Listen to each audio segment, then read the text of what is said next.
Un vendredi soir d'octobre 1993, en Californie, 3 jeunes filles du secondaire organisent une petite fête. L'Halloween arrive à grands pas et elles veulent en profiter pour essayer des costumes. En l'espace de quelques secondes, le cours de leur vie va changer pour toujours.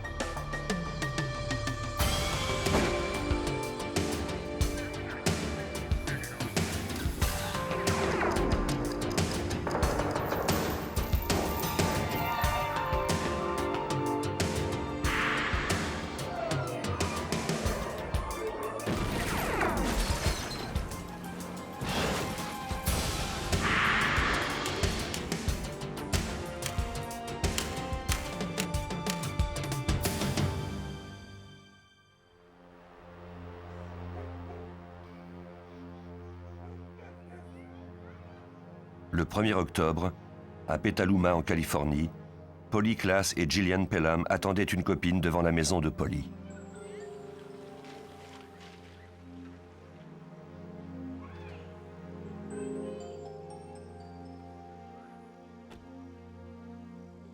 Il était environ 20h30 lorsque Kate McLean arriva avec sa mère.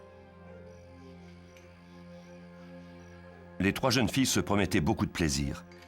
C'était un vendredi soir, il y avait des provisions de crème glacée et elles avaient l'intention de rester debout toute la nuit.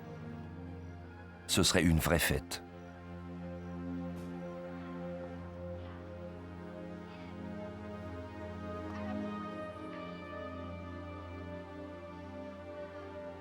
Personne ne pouvait deviner qu'un danger les guettait.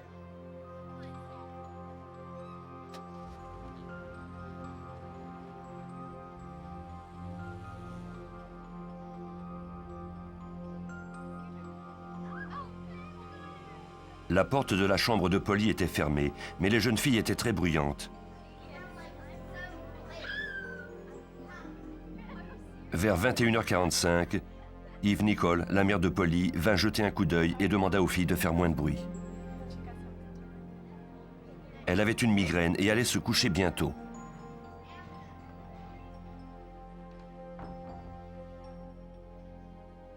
La chambre d'Eve était juste en face de celle de sa fille. Elle se doutait bien que ces adolescentes de 12 ans oublieraient vite ce qu'elle leur avait demandé.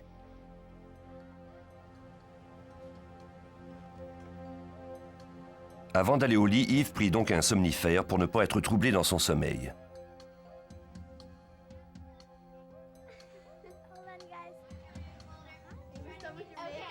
La petite fête se poursuivit encore 45 minutes avant que le cauchemar ne commence.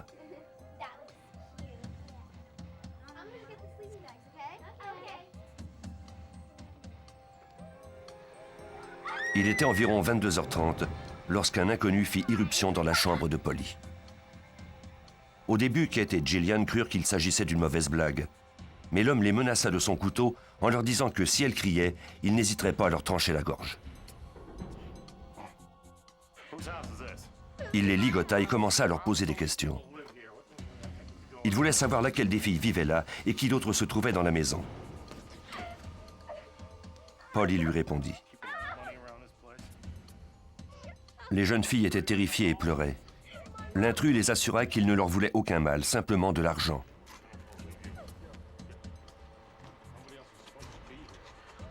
Toutefois, lorsque Polly l'informa qu'il y avait des billets dans un coffre à bijoux, il ne broncha pas. Il bâillonna les jeunes filles et se servit des têtes d'oreiller pour leur couvrir la tête.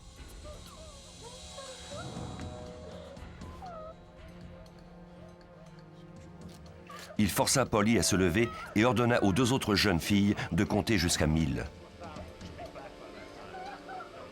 Il leur promit que Polly serait de retour quand elles auraient terminé. Il disparut dans la nuit avec la jeune Polly.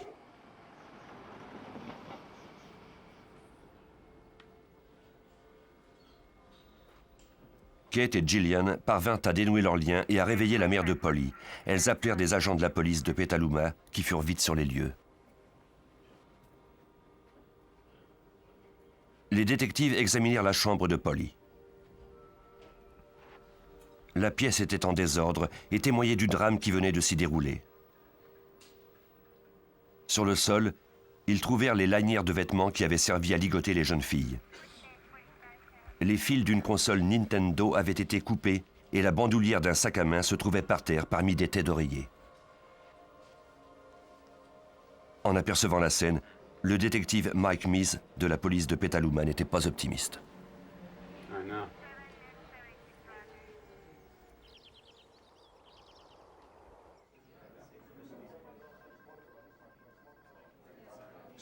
J'étais dans l'embrasure de la porte de la chambre de Polly et je regardais les sacs d'indices que nous avions recueillis.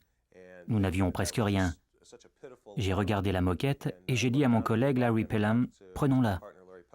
Il m'a demandé pourquoi et je lui ai répondu que je ne savais pas vraiment pourquoi, mais qu'il fallait la prendre parce que nous n'avions pas assez d'indices.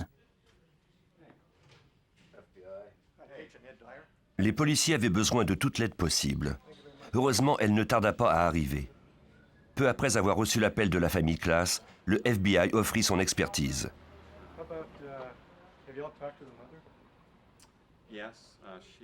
Les agents du FBI arrivèrent à la résidence des Klaas vers minuit. Aux États-Unis, les enlèvements sont sous la responsabilité du FBI. Avec 800 cas par année, ces agents ne manquent pas de savoir-faire. L'agent spécial Ed Fryer était familier avec la région et il avait travaillé sur de nombreux cas d'enlèvement. Il fut nommé enquêteur en chef. Dès le départ, Fryer eut l'impression que cette enquête serait différente des autres. C'était évidemment un cas d'enlèvement par un inconnu. Le témoignage des deux fillettes était crédible. Or, les cas de ce genre sont les plus difficiles à résoudre, parce qu'il n'y a aucun lien entre l'auteur du crime et la victime ou sa famille. C'est un crime commis au hasard.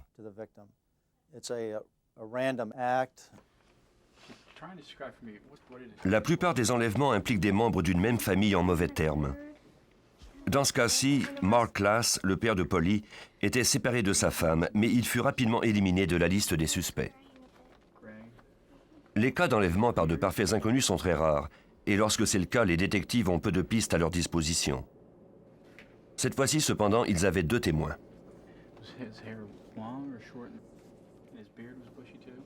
On fit appel à un dessinateur du service de police de San Rafael. Pendant 2 heures, Gillian et Kate décrivirent le visage du ravisseur. Les 2 jeunes filles étaient encore en état de choc, mais elles parvinrent à donner une description valable.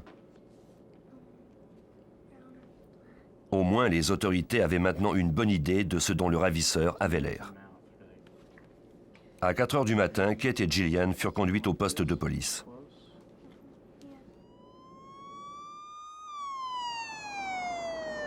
Le FBI envoya ensuite l'équipe d'experts judiciaires sur la scène du crime. Tony Maxwell menait l'équipe.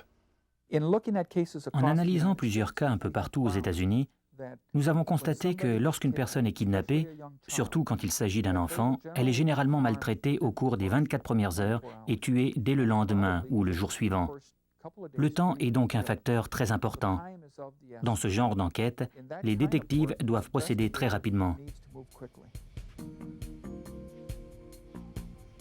L'équipe de scientifiques apporte son expertise sur la scène du crime. Son but est de trouver le plus d'indices possible. Pour ce faire, elle dispose du matériel le plus sophistiqué qui soit. Un petit rouleau électrostatique recueille les cheveux et les fibres à même le sol. On passe ensuite l'appareil sur une pellicule chargée d'électricité. Les débris adhèrent à la pellicule, qui est ensuite envoyée au laboratoire pour analyse.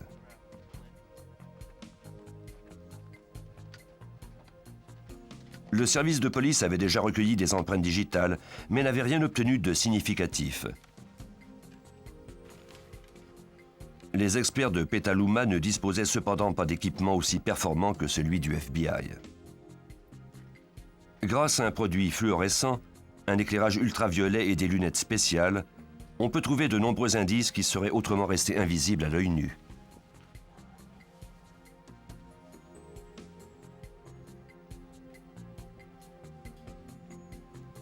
Les experts recueillirent une 50aine d'empreintes digitales qui avaient échappé aux policiers.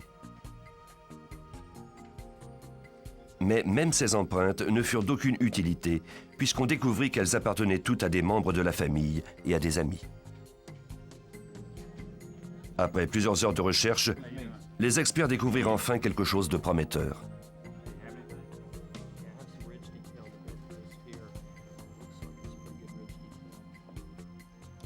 Une empreinte de paume de main inconnue. C'était vraisemblablement le premier indice important.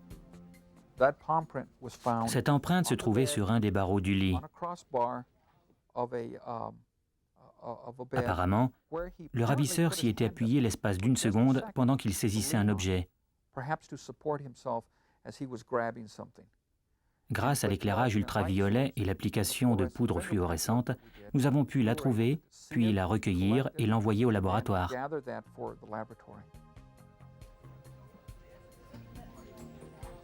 À cette époque, la base de données d'empreintes digitales du FBI n'incluait pas encore les empreintes de paume de main.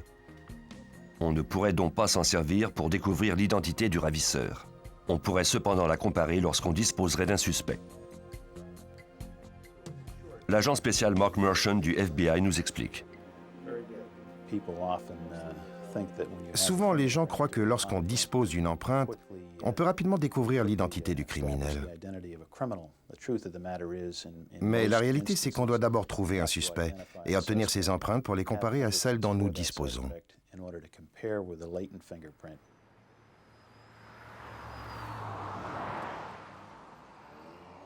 Dès l'aube, plus d'une centaine d'agents ratissaient le quartier centimètre par centimètre.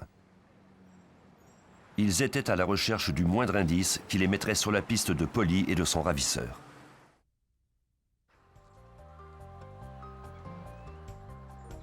Suite à l'enlèvement de Polly Klaas, les détectives couvrirent le secteur où elle vivait par groupe de 2, demandant partout si quelqu'un avait aperçu quelque chose d'anormal au cours de la soirée. Ses voisins immédiats furent tous interrogés un à un. Plusieurs d'entre eux avaient vu un individu qui correspondait à la description donnée par les jeunes filles.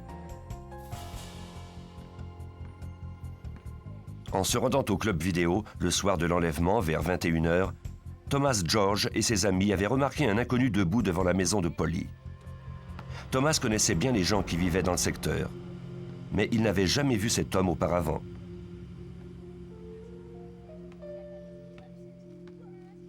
Quelques minutes plus tard, sur le chemin du retour, il avait remarqué que l'homme était toujours au même endroit.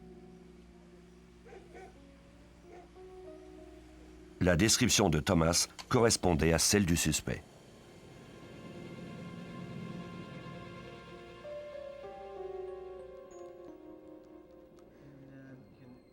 Sean Bush jouait à un jeu vidéo avec ses copains qui habitaient dans un petit cottage juste derrière la maison de Polly.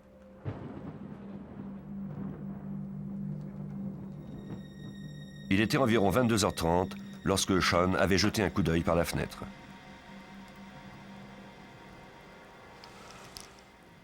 Il avait été surpris de voir un homme sur la galerie de la maison de Polly. L'homme semblait se diriger vers la porte arrière. Sa description correspondait également à celle du suspect. D'autres voisins avaient aussi aperçu l'homme étrange, mais malheureusement, aucun d'entre eux n'avait alerté la police. Comme nous l'explique Patrick Parks, le chef de police de Petaluma, c'était une véritable course contre la montre. Lorsque les enfants sont enlevés par des inconnus, aucun facteur n'est plus important que le temps. Il faut faire au plus vite. Et c'est pourquoi il est important d'affecter autant de personnel à l'affaire. La nouvelle doit circuler partout. On implique le plus grand nombre d'agences possible. On leur demande de s'occuper de l'affaire en priorité, en espérant que cela nous permettra de résoudre l'enquête avec succès.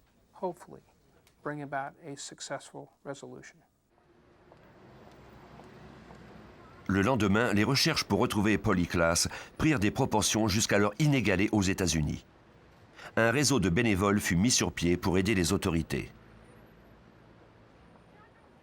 Pendant que des centaines de citoyens participaient aux recherches, d'autres distribuaient des photos à divers endroits de la ville.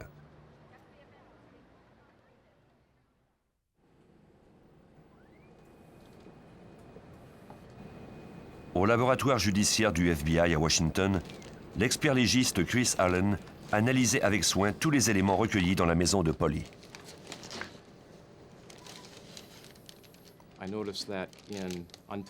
En dénouant les minces bandes de nylon qui avaient servi à ligoter les amis de Polly, j'ai remarqué qu'elles avaient toutes été déchirées. J'ai réussi à les remettre bout à bout, au point de pouvoir établir qu'elles venaient toutes d'une même pièce de tissu, probablement une robe de nuit ou quelque chose du genre.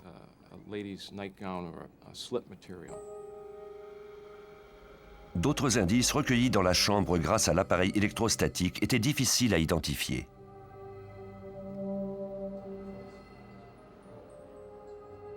Après un examen exhaustif et maintes comparaisons, Allen en conclut qu'il provenait de la moquette d'une automobile.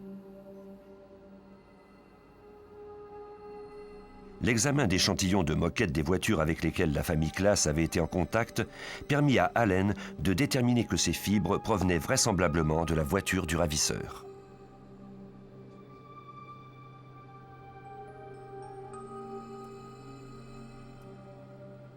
Un autre indice semblait provenir du suspect. Parmi les éléments prélevés dans la chambre de Polly avec l'aspirateur, j'ai découvert un cheveu brun foncé qui avait été arraché.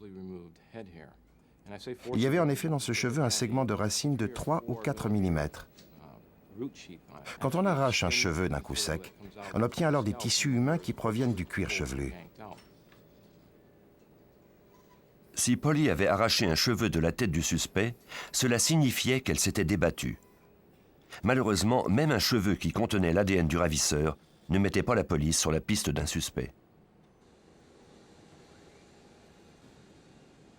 L'empreinte de paume de main recueillie sur le lit fut envoyée à Michael J. Smith, expert en dactyloscopie pour le FBI. Ce dernier examina l'empreinte au laser et constata qu'elle était assez nette pour qu'on puisse en tirer une photographie. Malheureusement, l'éclairage laser donnait une teinte orange à l'empreinte et Smith devait absolument en obtenir un exemplaire en noir sur fond blanc. Il demanda à la photographe d'inverser les couleurs afin que le résultat final soit semblable à celui des fiches d'empreintes digitales habituelles. Après quoi, l'empreinte était indélébile et pouvait être classée en attendant l'arrestation d'un suspect. Les détectives avaient recueilli des indices importants, mais ce n'était pas encore suffisant. Le temps filait et Polly Klaas n'avait pas encore été retrouvée.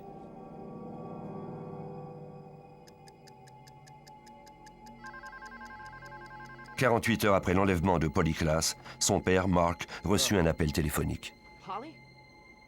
La voix semblait être celle de Polly. La jeune fille déclara à Mark Klaas qu'elle était dans une chambre d'hôtel et que son ravisseur était sorti pour un moment.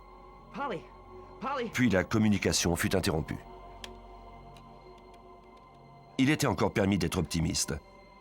Malheureusement, l'appel n'avait pas pu être retracé. Il fallait espérer que la jeune fille tenterait à nouveau de communiquer avec son père.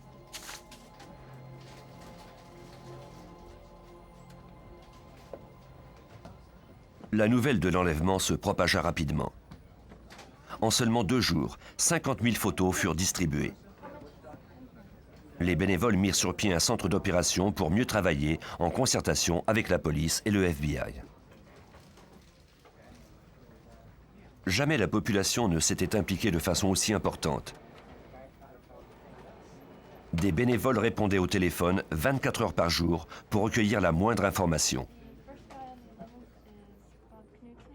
Une copie de ces informations était relayée au bureau du FBI et à la police de Petaluma. Rapidement, le centre traita jusqu'à 60 000 appels.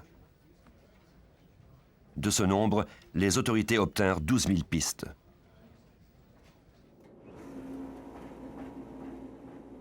Parmi elles, l'une semblait prometteuse. Lorsque Mark Klaas avait reçu l'appel de Polly, les agents du FBI avaient été pris de court.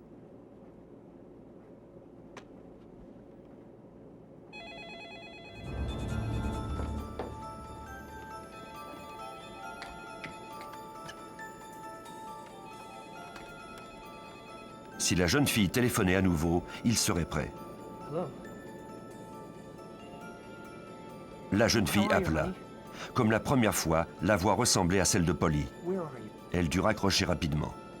Heureusement, elle était restée au bout du fil assez longtemps pour que l'appel soit retracé.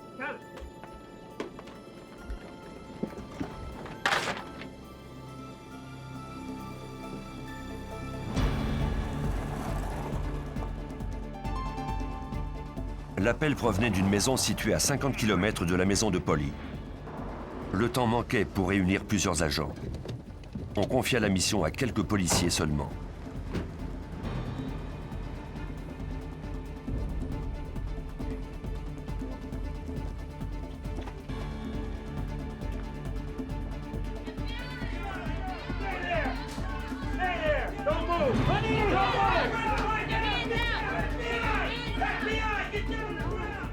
Une fois sur les lieux, ils ne trouvèrent qu'une maison ordinaire. Il n'y avait aucune trace de Polly ni de son ravisseur. Les agents interrogèrent une des jeunes filles qui demeurait là. Cette dernière avoua qu'elle était celle qui avait fait les appels. Ses amis l'avaient mise au défi de faire croire qu'elle était Polly et elle avait accepté. Toute cette histoire n'était qu'une blague de très mauvais goût.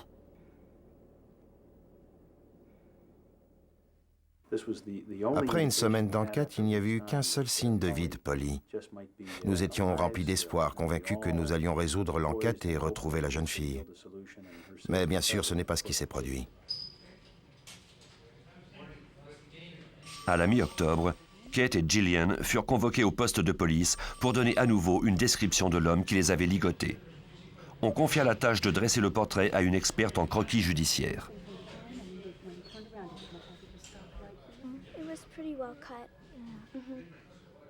Cette femme était reconnue pour mettre les témoins en confiance et obtenir une description très précise. Les deux jeunes filles étaient plus calmes que le soir de l'enlèvement et donnèrent beaucoup plus d'informations. Cette fois, le portrait était plus réaliste. On en distribua immédiatement de nouvelles copies. Il n'y avait pas une seconde à perdre. On peut classer les cas d'enlèvement par un inconnu en 3 catégories. Une fois sur 3, les enfants sont retrouvés en vie. Une autre fois sur 3, ils sont retrouvés morts. Quant au dernier tiers, nous ne les retrouvons jamais.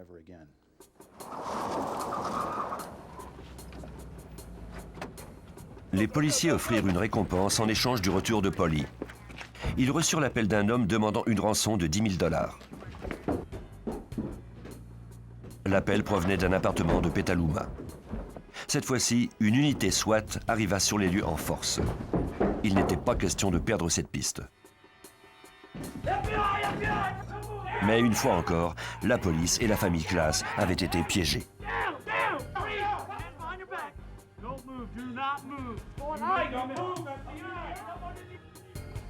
James Heard, 20 ans, fut arrêté pour tentative d'extorsion et pour avoir prétendu être le ravisseur. Son appel avait détruit le moral des troupes. La famille de Polly était particulièrement découragée. Une lettre des parents de Polly adressée au ravisseur fut publiée dans le San Francisco Examiner du 17 octobre. Qui que vous soyez, où que vous soyez, nous vous prions de nous retourner Polly. C'est chez elle ici. Elle nous manque beaucoup. L'étincelle dans ses yeux et son humour nous manquent. Nous aimerions revoir son merveilleux sourire et entendre sa voix. Il s'adressait également à Polly. Chérie, si tu peux lire ceci, sache que ta maman et ton papa t'aiment beaucoup et que nous allons continuer à te chercher jusqu'à ce que nous puissions te tenir à nouveau dans nos bras. Je crois que je n'ai jamais perdu espoir. J'étais en contact étroit avec Mark Klaas, Yves et le reste de la famille. Et c'est une question qu'ils m'ont souvent posée.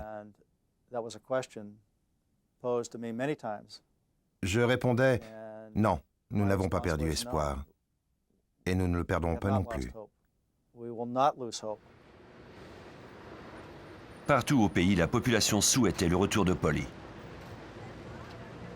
On installa des banderoles et on organisa une manifestation silencieuse.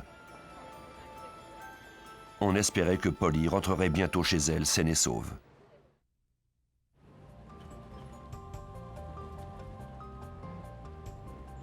Le 28 novembre 1993, soit 2 mois après l'enlèvement de Polly Klaas, les autorités obtinrent leur première piste importante.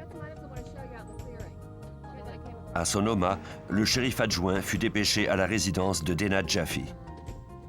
La maison se trouvait au bout d'un long chemin qui donnait sur Pityan Road.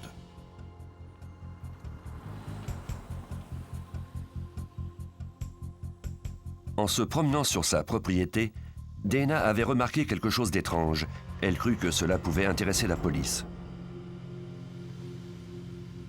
Elle conduisit le shérif adjoint à travers un bois et dense jusqu'à une clairière. C'était à quelques mètres seulement du chemin qui menait à sa maison. Éparpillés à travers les arbres, se trouvaient des objets plutôt incongrus.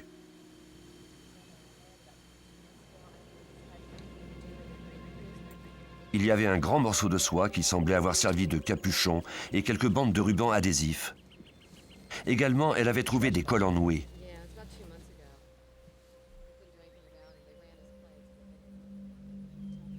Elle avait remarqué la présence de cheveux dans le nœud des collants.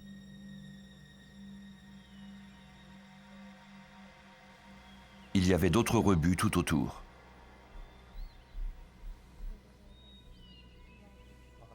Puis Dana s'était rappelé qu'un inconnu s'était trouvé sur sa propriété, près de l'endroit où elle avait découvert les objets.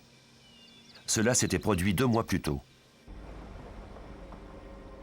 Tout avait commencé lorsque Shannon Lynch, qui gardait les enfants de Dana, avait quitté la propriété pour s'en retourner chez elle à bord de sa voiture.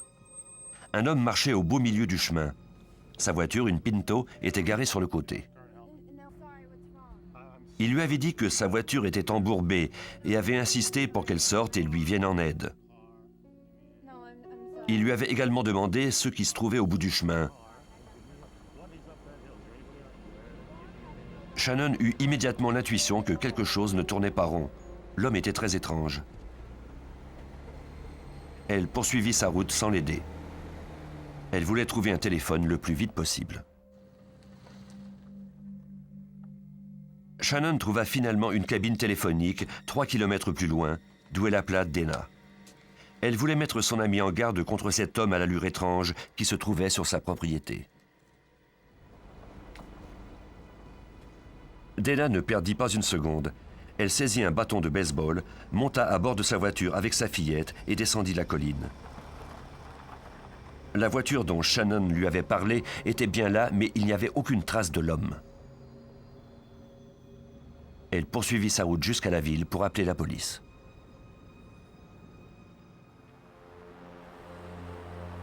Quelques minutes après minuit, 2 agents de Sonoma County se rendirent sur les lieux.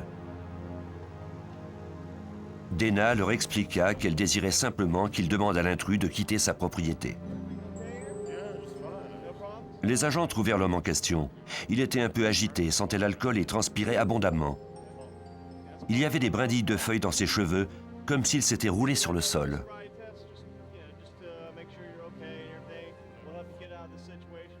Il déclara qu'il se promenait et qu'il ignorait qu'il était sur une propriété privée. Lorsqu'il avait tenté de rebrousser chemin, sa voiture s'était embourbée. Il s'était glissé dessous pour la désengager. De toute évidence, il mentait. Il n'y avait pas assez d'espace sous le véhicule pour qu'un homme puisse se glisser dessous.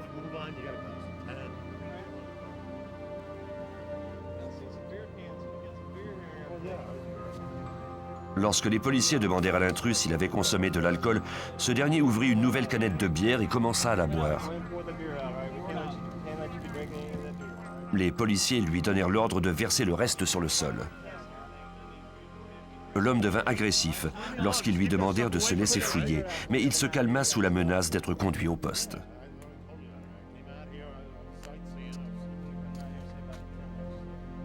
Les policiers le fouillèrent et poursuivirent leur interrogatoire, mais ils ne trouvèrent rien d'incriminant. L'homme était simplement étrange.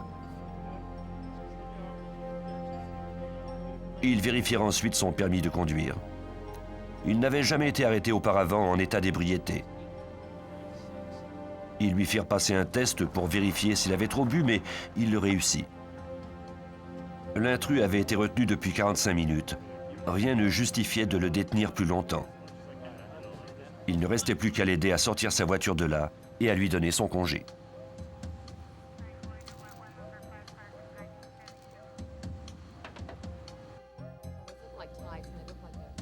Cet incident s'était produit 2 mois plus tôt, la nuit même de la disparition de Polly Klaas. Un capuchon, des liens, des collants de jeune fille, tous ces éléments ne pouvaient pas être qu'une pure coïncidence. Sans perdre une seconde, les agents téléphonèrent à la police de Petaluma. En moins d'1 heure, le détective Mike Meese et l'agent Ed Fryer étaient sur les lieux. Je n'oublierai jamais cette scène. Il était tard, Mike Meese et moi-même étions en haut de la colline de Pigeon Road, et il y avait de la brume. La pluie commençait à tomber. Nous nous sommes regardés et nous savions qu'il s'agissait là d'une scène du crime très importante. Elle nous permettrait de résoudre l'enquête.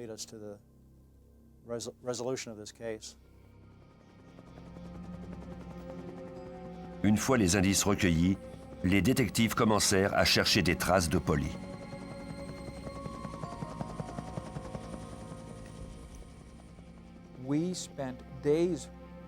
Nous avons passé plusieurs jours à fouiller la colline avec l'aide de 300 volontaires. Je crois que nous avions entre 25 et 30 chiens. Nous avons effectué des fouilles intensives en espérant que Polly soit encore en vie. C'était ce qui nous motivait.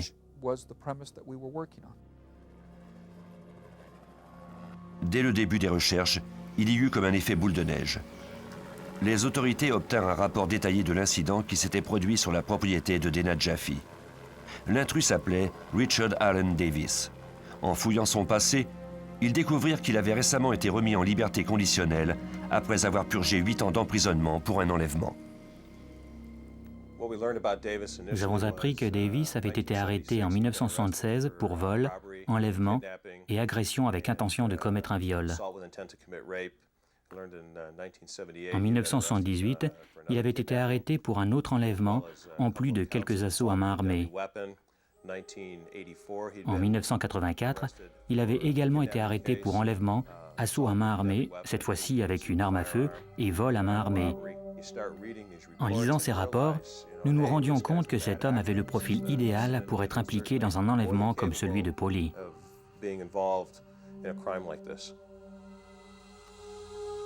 La photo prise lors de l'arrestation correspondait à la description des 2 jeunes filles. De plus, la mère de Davis vivait à Petaluma. Il était donc vraisemblable qu'il se soit trouvé dans cette ville. Les pièces commençaient à s'assembler une à une. Les éléments recueillis près de Pigeon Road furent immédiatement envoyés à Chris Allen du laboratoire judiciaire à Washington. Un des éléments les plus intéressants était une bande de tissu.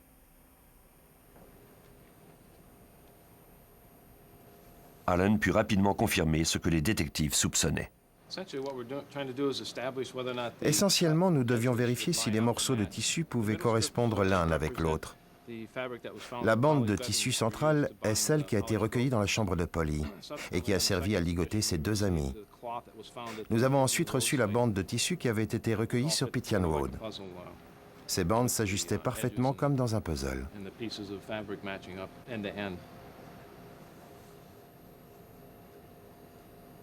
Polly Klaas s'était donc sans doute trouvée sur la propriété de Dana Jaffe après son enlèvement. Et les policiers avaient la preuve que Richard Allen Davis s'y était également trouvé. Il n'y avait pas encore assez de preuves pour procéder à son arrestation, mais les détectives espéraient obtenir assez d'indices lors de sa détention provisoire pour démontrer son implication. Tout le reste nous filait entre les doigts. Nous avons donc concentré notre attention sur Davis, sur ce qui s'était produit sur Pigeon Road et sur ce que nous comptions faire par la suite.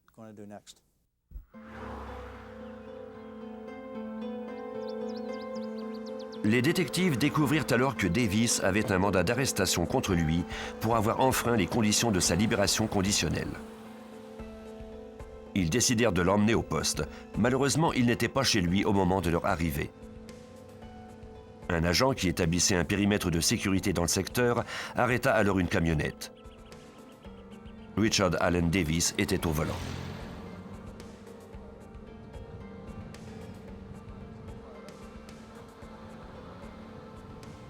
Quand l'agent comprit à qui il avait affaire, il appela calmement les enquêteurs qui se trouvaient à la résidence de Davis.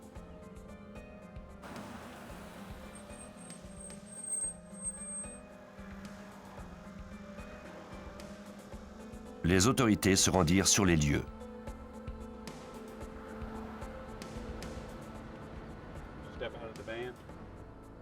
Le détective Meese s'approcha du véhicule pour demander à Davis d'en sortir. Il l'informa qu'il était en état d'arrestation pour avoir violé les conditions de sa liberté conditionnelle.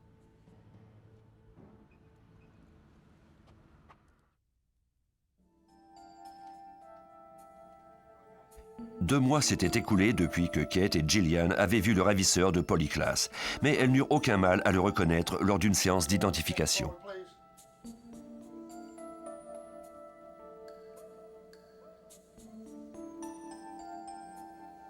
Il ne portait plus la barbe, mais son visage était gravé à jamais dans leur mémoire. Davis avait été arrêté relativement à sa liberté conditionnelle, mais il fut tout de même interrogé à propos de l'enlèvement. Il nia toute implication avec véhémence. C'est alors que les détectives lui firent comprendre que s'il voulait parler, ils étaient prêts à conclure un marché avec lui.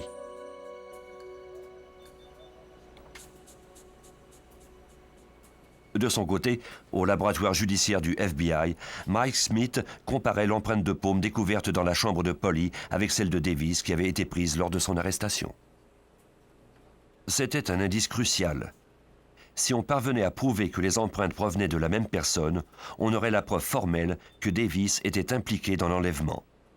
Après un examen minutieux, on communiqua les résultats à l'agent Fryer. J'ai reçu un appel du laboratoire du FBI. Ils avaient prouvé que l'empreinte de Davis était la même que celle recueillie dans la chambre de Polly. C'était du concret.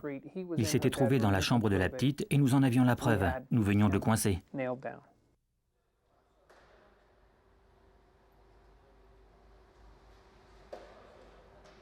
La nouvelle fut publiée dans les journaux. Davis était gardé à l'écart, en détention, et personne ne l'avait mis au courant. Puis un jour, un ami lui rendit visite. Il supplia Davis de parler aux autorités et de leur dire où Polly se trouvait, mais Davis continuait de nier sa responsabilité. Puis son ami lui apprit que la police avait trouvé son empreinte. Davis fut abasourdi. Il comprit alors qu'il ne pourrait jamais justifier la présence de cette empreinte dans la chambre de Polly. Il ne lui restait plus qu'une solution. Pendant qu'il se rendait sur Pityan Road où avaient lieu les recherches, le détective Meese reçut un message de la prison. Il était impatient d'apprendre la suite.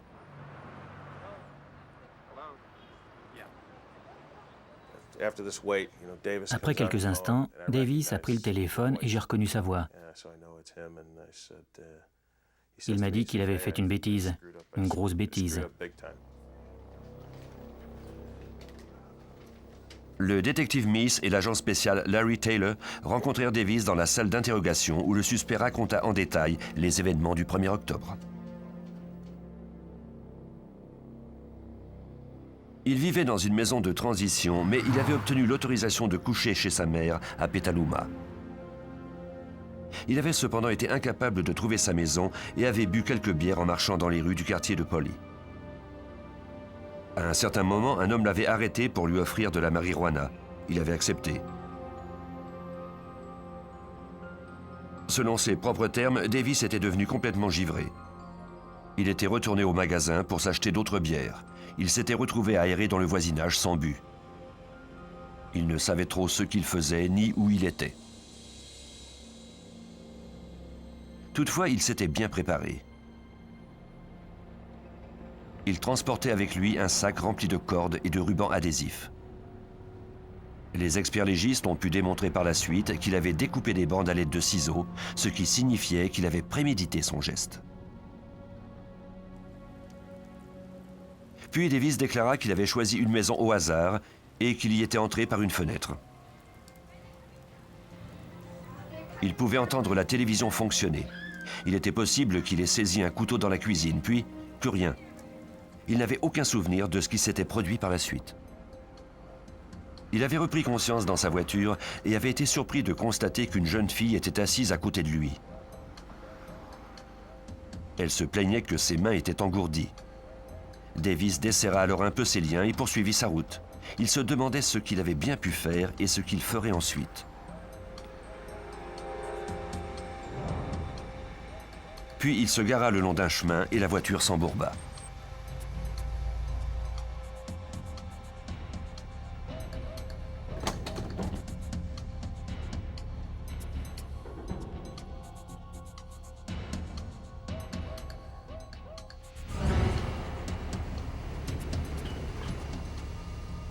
Lorsqu'il comprit qu'il était coincé, il dit à Polly d'en descendre et la transporta jusqu'à un fossé profond à environ 30 mètres de distance.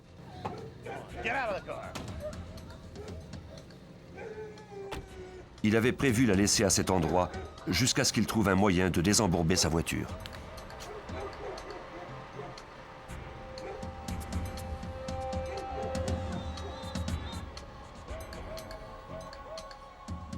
Le reste de l'histoire de Davis correspondait aux déclarations des témoins. Au même moment, on commençait à parler de l'enlèvement de Polly sur la radio de la police. Mais les agents avaient changé la fréquence de leur radio et ne les auraient donc pas entendus même s'ils avaient été à bord de leur voiture de patrouille. Ils vérifièrent les plaques d'immatriculation de Davis et n'obtinrent qu'un rapport sommaire de ses antécédents. Son dossier criminel ne faisait pas partie de leur base de données. Ils ne purent pas le retenir plus longtemps. Davis raconta comment les agents avaient réussi à dégager son véhicule et à l'escorter jusqu'à la route principale. Selon lui, il avait attendu 15 ou 30 minutes, puis il était retourné pour trouver Polly. Puis il avait conduit au hasard et il avait compris qu'il devait se débarrasser d'elle.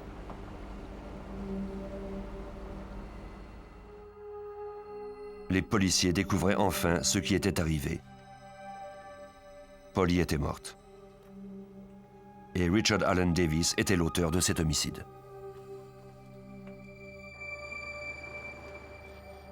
Davis accepta de les conduire à l'endroit où il avait abandonné le corps, dans un endroit désert de Cloverdale.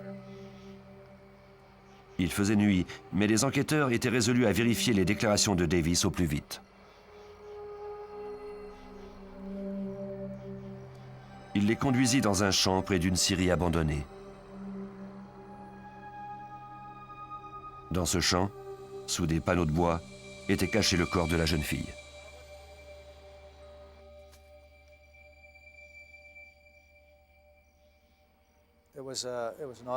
C'était un sentiment très étrange. Nous étions en présence d'un individu tel que Davis, et quelques mètres plus loin se trouvait ce qui restait d'une jolie enfant innocente de 12 ans. Le cas de Polly Klaas avait ceci de particulier que les gens étaient concernés.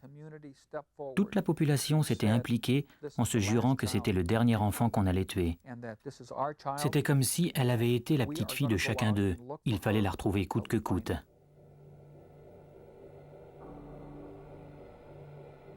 Le procès n'eut lieu qu'en 1996. Mais après 10 semaines, le jury trouva Davis coupable de 10 chefs d'accusation, dont enlèvement, vol, meurtre et tentative de commettre une agression sexuelle sur un enfant.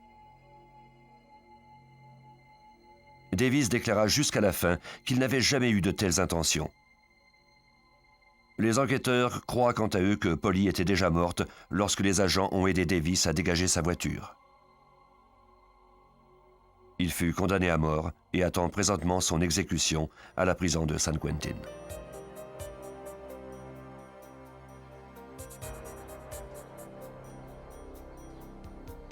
Polly Klaas a laissé un héritage qui permettra de sauver d'autres vies. Depuis cette affaire, les enquêtes entourant les enlèvements ont changé du tout au tout aux États-Unis. Les bases de données des divers services de police sont désormais reliées à diverses agences qui relaient à leur tour l'information. Les bulletins d'information sont maintenant envoyés sur toutes les fréquences radio de la police et lorsqu'ils arrêtent un automobiliste sur la route ou en pleine circulation, les policiers peuvent avoir accès, le cas échéant, à son dossier criminel. Des modifications législatives ont été apportées et le processus d'appel a été accéléré. De plus, une fondation au nom de Polly vient en aide à la recherche d'enfants disparus. Le FBI a joué un rôle déterminant dans la résolution de cette enquête. Si les agents n'avaient pas été là et qu'ils ne s'étaient pas impliqués, nous ne l'aurions jamais résolu, ou du moins, cela n'aurait pas été aussi rapide, même si cela nous a paru trop long. Une telle collaboration entre la police régionale et le FBI était une première aux États-Unis. C'est maintenant devenu une pratique courante.